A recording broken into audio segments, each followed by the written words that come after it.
What's going on, you guys? Welcome back to Trafish Aquatics. Today I'm going to be talking about my top 2 tips to help new hobbyists be successful.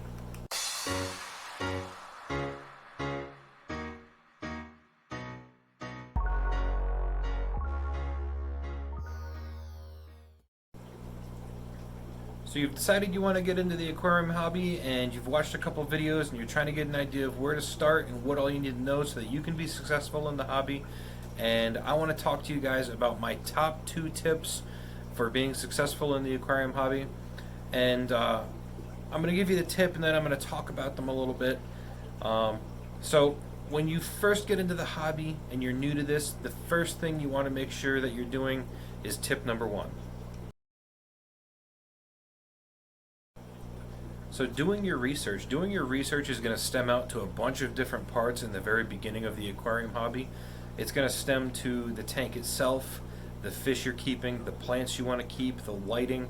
You have to do your research on everything before you decide that this is what I'm going to get, or go to a store and say, I want these fish.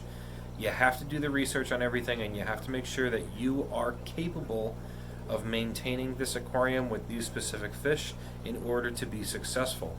So a couple talking points in there are going to be your water parameters, your pH, your ammonia, your nitrite, your nitrate, and if you really want to get into it and really dig right down to the nitty-gritty, you can also get a test kit for water hardness, your carbonate hardness, as well as your general hardness.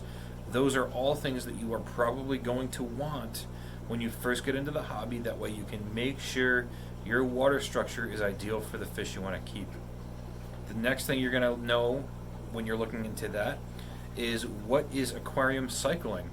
And the cycling of an aquarium is the process of building the nitrifying bacteria that are going to handle the ammonia load produced by your fish, as well as food waste and decay, to convert the ammonia through the nitrogen cycle, moving it from ammonia to nitrite to nitrate. And then once you have nitrate, it's a matter of removing it. Right? So what kind of nutrient export are you going to have? Are you just going to do water changes, or are you going to have live plants? Right? And what you're going to look into when you're looking into the nitrogen cycle is, how quickly does the nitrogen cycle work? How quickly does the ammonia have to get broken down into nitrite and nitrate? And generally speaking, 2 parts per million ammonia, if it's broken down in 24 to 48 hours completely all the way to nitrate, that is a good, healthy cycled aquarium and suitable for fish. Now, what happens if you get ammonia, nitrite, and nitrate spikes? What do you need to do for each one? How can you prevent it? And how do you take care of it if it happens? You know, a lot of fish keepers rely on CChem Prime. If you get an ammonia or a nitrite spike, that will neutralize it for 24 hours, and you can repeatedly dose that until your bacterial cycle is able to break it all down to nitrate, and then you can water change it out. Many other fish keepers also, in addition to Prime, rely on CChem Stability or other bacterial boosters and additives that you can add to your aquariums to enhance the nitrogen cycle and add a little bit of beneficial bacteria to help in breaking those down to eliminate the spikes. So that's definitely something that you're going to want to look into when you're doing your research. The next most important thing is going to be quarantining your fish. It is super important, and most people overlook this when they first get into the hobby. So if you're getting an aquarium, say a 40-gallon breeder, make sure you have a little extra money in the budget to get like a 10-gallon aquarium or a 5.5-gallon aquarium as well, to set up as a quarantine tank. Because the worst thing that you can do is buy new fish, add them into an established community of fish. The new fish have some kind of parasitic or bacterial or fungal infection, and they spread it throughout your community tank and wipe out your other fish. I've had it happen to me, and it is not fun. I had a 55-gallon tank full of guppies, big beautiful guppies, about 200 of them, and I was about ready to take them down to the local fish store and sell them to those guys, and I had a parasitic infection that I had introduced by adding more females. I set them through quarantine, but they weren't quite ready to come out, but I wanted to get them in there to get the males that I had to breed with the females, so that way I could have more of the fish in that line, and it ended up wiping out almost all of that tank. So I've learned my lesson from that.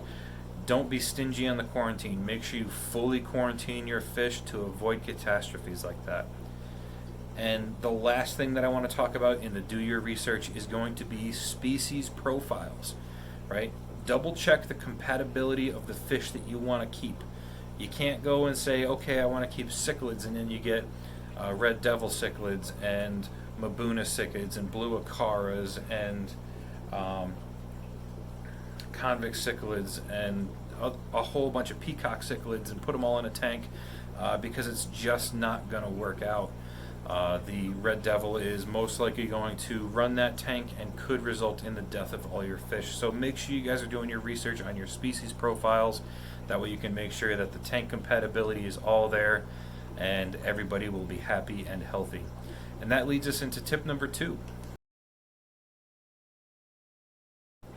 And this tip is probably the one that most aquarists struggle with, and have patience. The aquarium keeping hobby is not something that is done that quickly and happens overnight, and if you want to change your water structure, it has to happen right now. The best thing you can do is have patience, take things slow, right? Add fish slowly and only when the tank is ready. Once the tank is fully established with the nitrogen cycle, then you can go ahead and go get fish. And yeah, it does take 6 to 8 weeks depending on how you do it, but you really don't want to go adding fish in there and risking their lives and risking killing and stressing those fish just so you can have your tank set up quicker. It's not always the best option. So you definitely want to have patience and take your time with that. Also, when you get new fish and you've got your established aquarium and you put your new fish in there, have patience with them, right? They aren't always going to eat right away. They're going to be kind of lethargic. They're going to want to hide. A lot of new fish hide a lot, and they don't show you their true personalities until a week or 2 down the road. So make sure you're giving them time, watching, making sure that their activity isn't abnormal out of what you normally see, and their true personalities will come out with time. As an example, this red devil, when I first got interested in red devils, the fish that I were looking at were super outgoing, right up against the glass, in your face. They wanted to be the center of attention when you're looking at them when you're up against the glass, and they're swimming and being real aggressive, and it was really, really cool, and I wanted that. So I set up this 55-gallon tank here behind me, and I got my red devil. He was only about 3 to 4 inches when I got him, and all he did for the first 2 weeks I had him was hide in that pot, and would not come out, would not eat, wouldn't do anything. I didn't know if there was something wrong or what was going on, and all I had to do was have patience, because within 2 weeks time he turned around. He was super outgoing, super energetic, really wanted to be up against the glass. He would let me hand feed him and everything. So the number 2 tip for this whole video, and to help you guys be successful in the hobby, is have patience. I know it's really hard to do because you want that aquarium set up and you really want to have your successful tank going and it's going to look awesome, but you have to have patience with it.